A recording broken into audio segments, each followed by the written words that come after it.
It's stable, it fires up.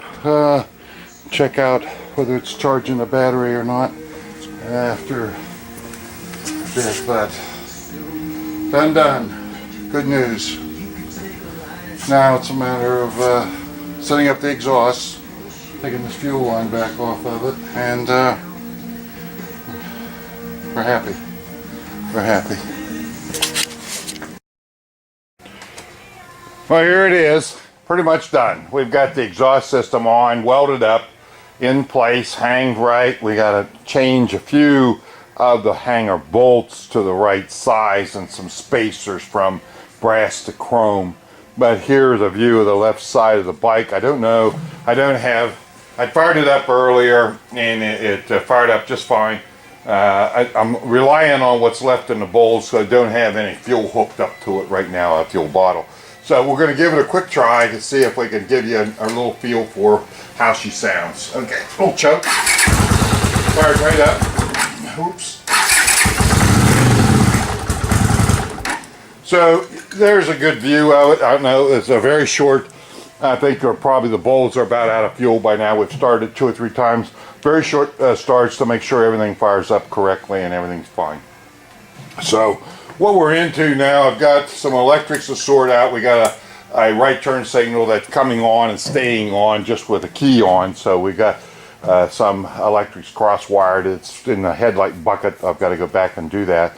Install obviously the gas tank and the seat. We've torqued down everything. The only thing we've got left to do is to change some hanger bolts that aren't the right size and isn't really appropriate. We've changed the configuration of the shifter. It's a real tough, very short distance between the peg and that, and we're hoping that this will be a little bit better. It was all bent back probably from a previous crash, but the welds on the pipe are all good and buffed down and everything looks fine. So we're probably a couple hours away. I'm going to have David road test it as soon as I take care of some of these other light issues and get the tank on it and the seat on it. And maybe tomorrow, I don't know, we're supposed to have thunder showers, but if we have any dry time, I'm going to have him road test it. We're going to go over it after he gets it up to temperature and puts a few miles on it and check it out, and then we'll be ready to strap it down to the trailer and run it north. Later. Another quick walk around after completing the exhaust installation using the tubes we got from murrayf on through the CX500 forum. We cut them down. David welded those tubes onto the exhaust pipes.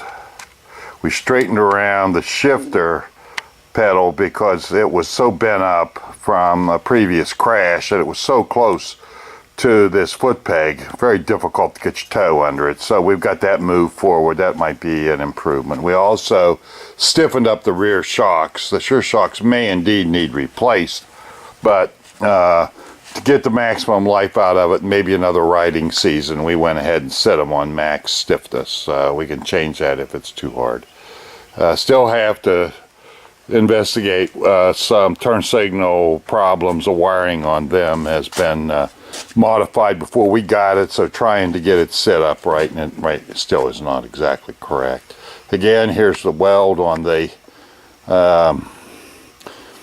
right side exhaust to Murray's exhaust tubes, and then onto the Sportster, Harley Sportster mufflers.